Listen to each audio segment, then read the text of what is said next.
Maimonides, the Rambam. Moses Maimonides, this is in parentheses, Moses Ben Maimon, known in rabbinical literature as Rambam, from the acronym Rabbi Moses Ben Maimon, from 1135 to 1204. A rabbinic authority, codifier, philosopher, and royal physician. The most illustrious figure in Judaism in the post-talmudic era, regarded by many of the greatest Jewish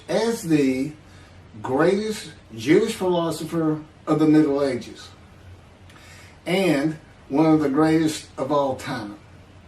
He was successful in bringing four cultures, Greco-Roman, Arab, Jewish, and Western, together in one person, and in doing so remains one of the most influential religious philosophers of the intellectual world.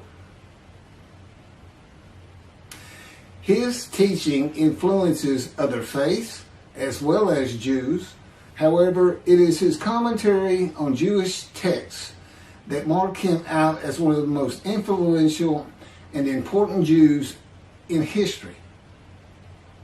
He wrote 3 major essays on Jewish law, the most famous being The Guide for the Perplexed, and each of them is still regarded as hugely important in Jewish philosophy. This monumental work laid the foundation for all subsequent Jewish philosophic inquiry known as Chakirah, and stimulated centuries of philosophical Jewish writing.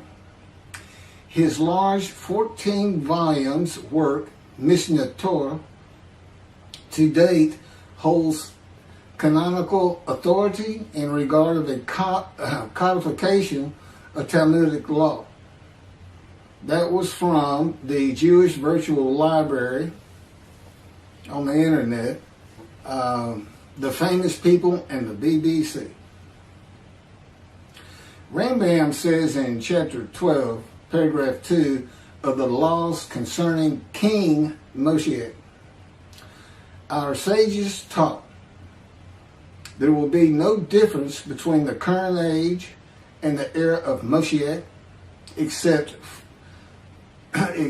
our emancipation from subjugation to the Gentile kingdoms. The simple meaning of the words of the prophets appears to imply that the war of Gog and Magog will take place at the beginning of the Messianic age. Before the war of Gog and Magog, a prophet will arise to rectify Israel's conduct and prepare their hearts for the redemption, as it is written. Before I go any further, there will be no war of Gog and Magog. Period. I am Moshiach. This is the the era of Moshiach. And in addition, I'm not here to rectify Israel's conduct. And I would like to think I'm preparing their hearts for the redemption, because it is here.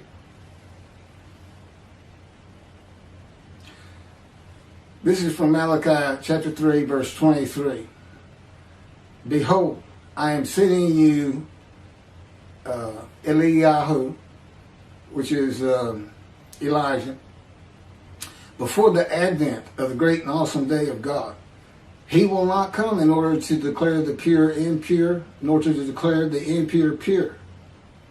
Nor will he come in order to disqualify the lineage of those presumed to be of flawless descent, nor to validate lineage which is presumed to be blemished. And I agree. Rather, he will come in order to establish peace in the world. As the above prophecy continues, Malachi 3, verse 24, he will bring back the hearts of the fathers to the children.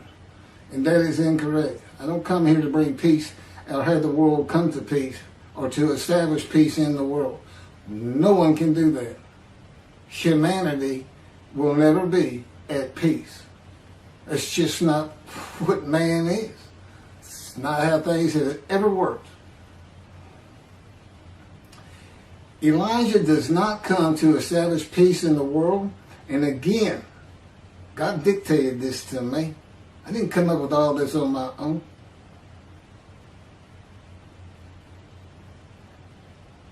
From the book Isaiah 53, In the Day of the Lord. Elijah does not come to establish peace in the world, but to make the many righteous by his knowledge in reconciling the sons to the father and the fathers to the sons of the family members, one to another, of the Jewish people, by having them be mindful of the teachings God gave Moses at Horeb, and to the practice of Judaism. Okay, be mindful. That's an amendment to the first, the covenant between God and the Israelites given by Moses. It's just an amendment because they had to have strict compliance with 100% of the Israelites agreeing to it, that they would all abide by it. Today he's saying be mindful, and he's also saying it doesn't have to be 100% of the people, those who heed and revere and esteem his name. And he knows it's not going to be all of the Jews, notwithstanding the fact he has forgiven their sins and remembers their iniquities no more. And to be a messenger of the new covenant with sin forgiveness. That's why it's new. There's an amendment to it, and in addition to it is sin forgiveness. That's the only difference. I will be your God and you will be my people. That's the covenant. And it's never changed. It's never gone away. It's new only in the sense that there's been an amendment to it, and in addition to it, and it's a ratification and confirmation of the covenant at Mount Sinai, or Rambam and the sages say in chapter 12, paragraph 3 of the laws concerning King Moshiach, God makes it real clear. He calls Moshiach, my servant David, a shepherd. He's a teacher. There's been no rabbinic kingdom dynasty that Rambam thinks is coming. And that's all you have. Now there is a slight reference to king and prince throughout the covenant of friendship. That just means leader in this context. He's a ruler amongst the people, not a ruler over the people. This is just Rambam's rendition of what a rabbinic kingdom would be, but it's not in the Hebrew Bible. During the era of the King Moshiach, once his kingdom has been established and all of Israel has gathered around him, the entire nation's line of descent will be established on the basis of his words, through the prophetic spirit which will rest upon him. In the Middle Ages and in antiquity, they believed in prophetic spirits. This will not happen. I do not have a prophetic spirit. The Spirit of God alighted upon me, but he's a person. Now, he helps me. He'll tell me things and teach me things. But there's no such... there's by and large, nobody believes in that kind of thing anymore. That somebody can just prophesy. God prophesied. He has absolute knowledge of humanity from Adam on to the ends of the earth. Okay, now he can tell a man, write this down, or go tell the people this. But that's just coming from him by knowledge. No man gets a spirit upon him and all of a sudden he can prophesy.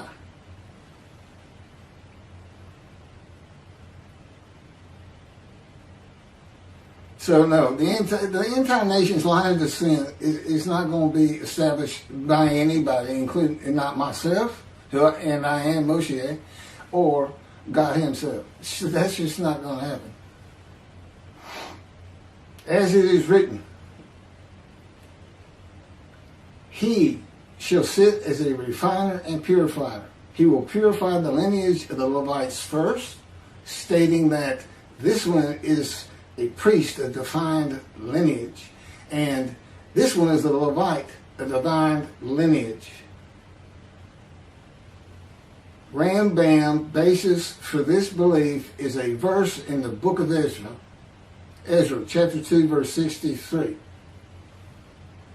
The governor said to them, "They shall not eat of the most holy things until a priest arises who will wear the Yom and the Tamim." From this verse, one can infer that the genealogy of those presumed to be of unquestioned priestly and Levitical lineage will be traced by means of the prophetic spirit, and those found to be of such lineage will be made known. He will define the lineage of the Israelites according to their tribe alone, i.e., He will make known each person's tribal origin, stating that this one is from this tribe and this is from another tribe. It's not going to happen. And he's talking about Moshiach being the purifier. He got that wrong too.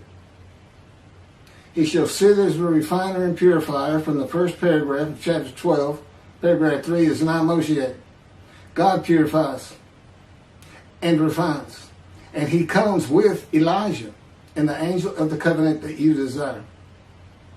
Rambam says the prophetic spirit will rest upon the anointed one. The prophecy of the Hebrew Bible, the prophecies of God.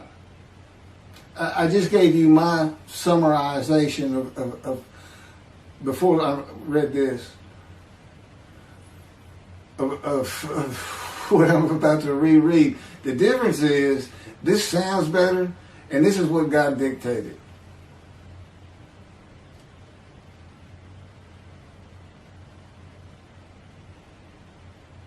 The prophecy of the Hebrew Bible, the prophecies of God. David does not have a prophetic spirit. While prophetic spirits were a common belief in the ancient age and Middle Ages, that is not true for the age of reasoning and information.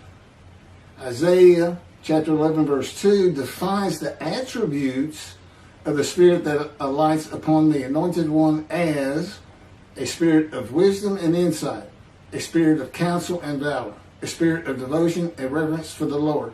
There is nothing regarding a prophetic spirit.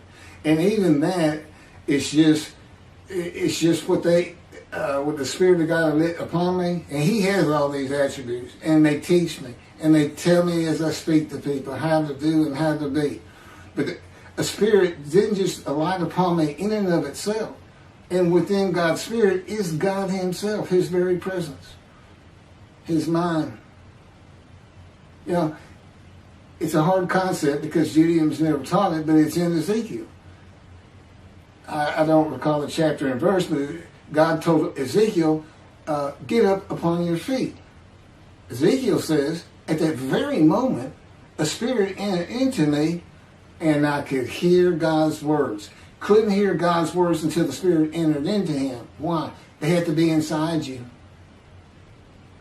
They had to be inside you. It's speaking to your mind.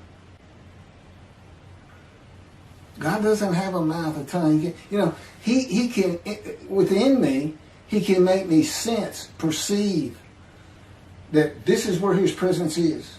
And that is where the words are coming from. As though to my ear, even though it doesn't really seem like my ear, but it does seem like it's coming from over here, or over here, wherever He wants to do it. Spirit enters into you and God is in His Spirit. And this is Malachi chapter 3 verse 2 through 5.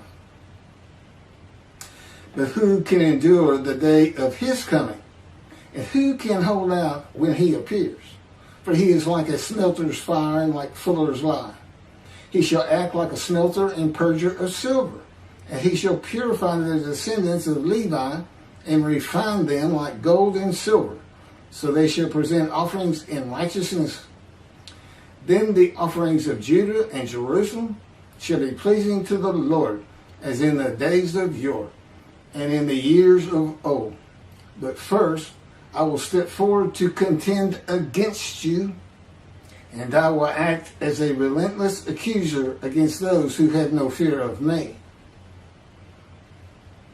This is God, and not David or Elijah. It's God.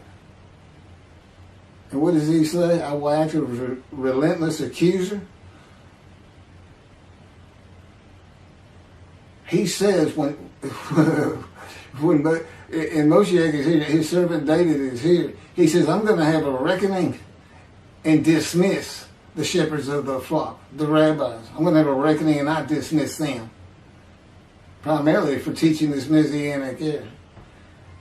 Secondly, for ignoring his prophet. That would be me, shunned, despised, and held of no account. That's how they've been treating me for years now. God's been with me 13 years to prepare me for this, and that's how they treated me.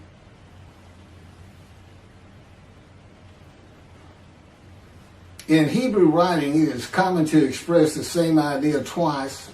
Okay, God's telling me to move on. I don't need to hear that. It just had to do with smelting and this and that. In Malachi 1 and 2, the priesthood has been defiled. They offered polluted offerings. They have turned from God and refused to listen to him, and they profane God's covenant. They disregard God's ways. This is in quotes from Ezekiel chapter. Well, it's in quotes anyway. Those who have no fear of me would be the priestly tribe of the Levites, and not pertaining to genealogy or tribal lineage, but to Ezekiel 34. Thus said the Lord God, I'm going to deal with the shepherds. I will demand a reckoning of them for my flock, and I will dismiss them from tending my flock. It's Ezekiel chapter 34, verse 10. Then I will appoint a single shepherd over them to tend them, my servant David. Again, that's Moshiach. He shall tend them. He shall be a shepherd to them. Not a king. I, the Lord, will be their God. My servant David shall be a ruler among them. I, the Lord, have spoken, and I will grant them a covenant of friendship. Malachi chapter 3, verse 3 says that he shall purify the descendants of Levi and refine them like gold or silver, so that they shall present offerings in righteousness.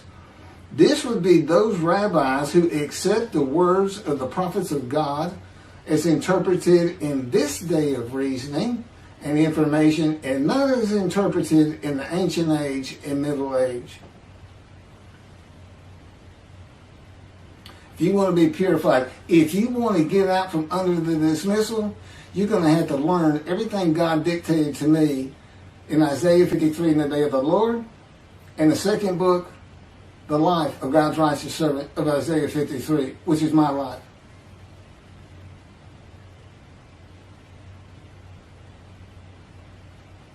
That'll purify you. That'll get you back on the scroll of remembrance so you can see the heaven God is creating. The name Israel shall endure. The era of redemption, restoration, and exaltation versus the day of the Lord, as found in the book. Rambam and the sages interpreted it as a prophecy that Moshiach, with a prophetic spirit, will determine the lineage of the priests and Levites from a verse in the book of Ezra. I've covered this. Anyway, the governor said to them, they shall not eat of the most holy things until a priest arrives who will wear the Urim and Thummim. This has nothing to do with genealogy of Levites today or purification and refining, or a prophetic spirit on Moshiach. This is not a prophecy of a high priest arising. And it is not Moshiach, but an answer to those that could not prove they were Levites when the verse is put into its proper context. This is Ezra, chapter 2, verses 61 through 63. Of the sons of the priests, the sons of Habiah, the sons of Hakuz, the sons of Barzillai, who had married a daughter of Barzillai and had taken his name. These searched for their genealogical records, but they could not be found. So they were disqualified for the priesthood. The Teshachta ordered them not to eat of the most holy things until a priest with Urim and Thummim should appear. It was just a specific instance. In the Hebrew Bible, the Urim and Thummim are elements of the breastplate worn by the high priest attached to the ephod. They are connected with divination in general and cleromancy in particular, a belief in antiquity and the Middle Ages rarely believed in today. Two objects used by the high priest to answer a question or reveal the will of God. The ephod was made of fine linen and consisted of two pieces which hung from the neck and covered both the back and front, above the tunic and outer garment. Cleromancy is a form of sortition, a casting of lots. A casting of lots in which an outcome is determined by means that normally would be considered random, such as the rolling of dice, that are sometimes believed to reveal the will of God. Casting of lots, the will of God.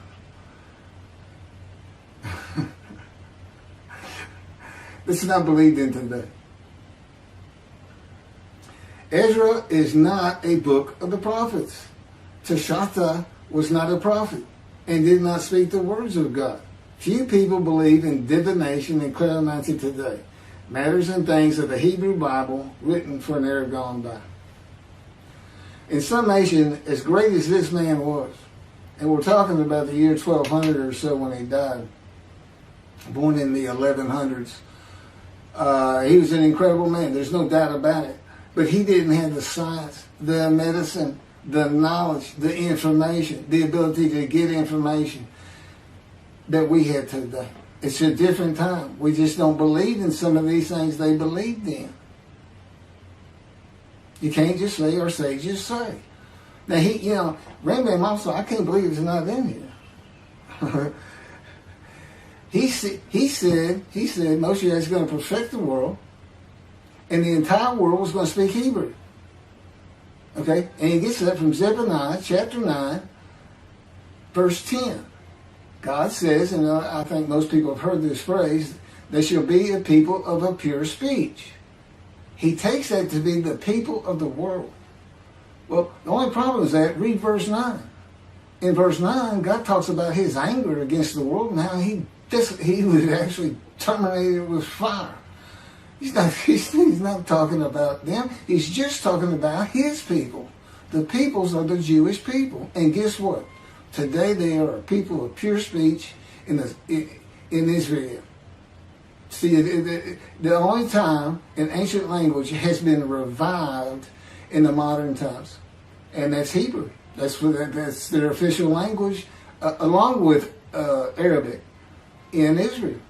So it was a true prophecy of God. They should be a people of pure speech, but he's only talking about the Jewish people.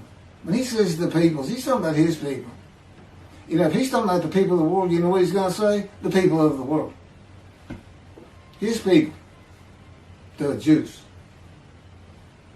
Okay, well that's all I have on Rambam. Again, I'm surprised not on that, but thank you very much for listening.